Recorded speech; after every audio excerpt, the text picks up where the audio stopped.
Audio Jungle.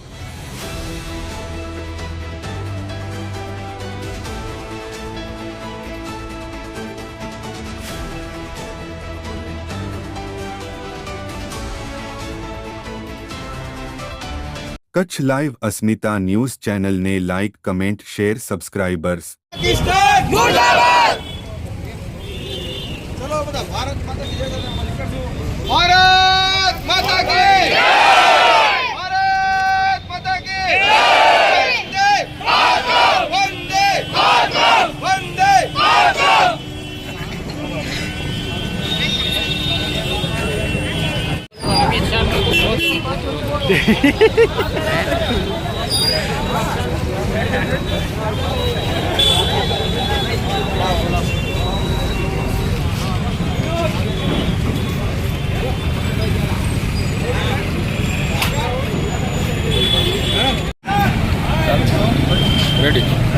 આજે સમગ્ર રાપર શહેરના વિવિધ સંગઠનો દ્વારા જેમાં ઠાકોર ચોકનું, આંબેડકર ચોકનું તથા અન્ય સંગઠનો દ્વારા જે ગત 22 તારીખના જે કાશ્મીરમાં જે આતંકવાદીઓએ હુમલો કરીને 88 ભારતીયોને મોતને ઘાટ ઉતાર્યા એની વિરુદ્ધમાં આજે અહીંયા પ્રદર્શન કરવામાં આવ્યું હતું. અહીંયા એનો વિરોધ દર્શાવવામાં આવ્યો હતો અને આજે અમે સરકાર કને એવી માંગ કરીએ છીએ કે વારે ઘડીએ દેશની અંદરમાં આતંકવાદીઓ આવી અવરચંડાઈ કરીને ક્યાંક ને ક્યાંક આ દેશની એકતાને અખંડિતતાને ખંડિત કરે છે. આ દેશને ક્યાંક ને ક્યાંક નબળો ગણતું હોય એવું દેખાય છે.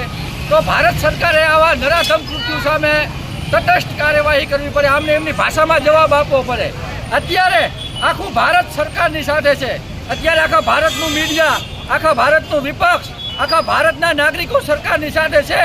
એવામાં સરકારે માત્ર નિવેદનો નહીં, માત્ર નિવેદનોના બદલે એમને કાર્યવાહી કરવાની જરૂર છે.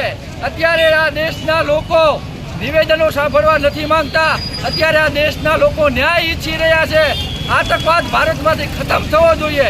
સરકાર દ્વારા વારે ઘડીએ એવી જાહેરાત કરાય છે કે નોટબંધી વખતે અમે આતંકવાદીઓની કમર તોડી હતી. અમે આવી કેટલી બધી જાહેરાતો કરી કે અમે એર સ્ટ્રાઇક કરીને આતંકવાદીઓની કમર તોડી હતી. ત્યારે પણ કહ્યું હતું કે અમે પાણી બંધ કર્યું છે પાકિસ્તાનનું. તો અત્યારે ફરીથી એક નિર્ણય બીજી વાર કેમ લેવા પડે છે? જો ત્યારે નક્કર કાર્યવાહી થઈ હોત તો દેશના લોકોને આવા બલિદાન આપવા ન પડ્યા. આજે સરહદમાં જવાનો શહીદ થઈ રહ્યા છે અને સરહદની પાર ઘૂસીને આવા નરાધમ લોકો જ્યારે ભારતીયોને મોતને ઘાટ ઉતારી રહ્યા છે, સરકારે ડૂબી મરવું પડે. અને જો સરકારમાં અમને સબક શીખવાડવાની તાકાત ના હોય તો હું તો કહું છું રાજીનામું આપી દેવું જોઈએ આવા નપુસક નેતાઓએ. આજે આખો દેશ એક મંચ ઉપર છે. આજે આખા દેશનો એક જ અવાજ છે કે આ નરાધમ પાકિસ્તાનને સબક શીખવાડવામાં આવે. ત્યારે હું હજી કહું છું કે ભારત એ ક્યારે નબળું નથી રહ્યો. ભારત હંમેશા ઈંટનો જવાબ પથ્થરથી આપવામાં માને છે. અને આવા સમયમાં નિવેદનો નહીં, આવા સમયમાં ન્યાય જોઈએ. અત્યારે શાંતિ નહીં પણ અત્યારે યુદ્ધની જરૂર છે. પાકિસ્તાનને એની ભાષાને જવાબ આપવામાં આવે અને જો આમાં સરકાર નિષ્ફળ જાય તો ચોક્કસપણે આ તમામ ભારતીયોનું અપમાન ગણાશે. એટલે સરકાર કને અમે અહીંયાથી પ્રાર્થના કરીએ છીએ, અમે રિક્વેસ્ટ કરીએ છીએ કે પાકિસ્તાનને એની ભાષામાં જવાબ આપવામાં આવે તો આવા ભારતીયોના બલિદાન આગળના સમયમાં ના આપવા પડે. આવનારા સમયમાં આપણા જવાનો શહીદ ના થાય અને જે ઘરમાં ઘૂસીને મારી રહ્યા છે એને પણ ઘરમાં ઘૂસીને મારો. આવી તમામ ભારતીયોની માંગ છે. ધન્યવાદ.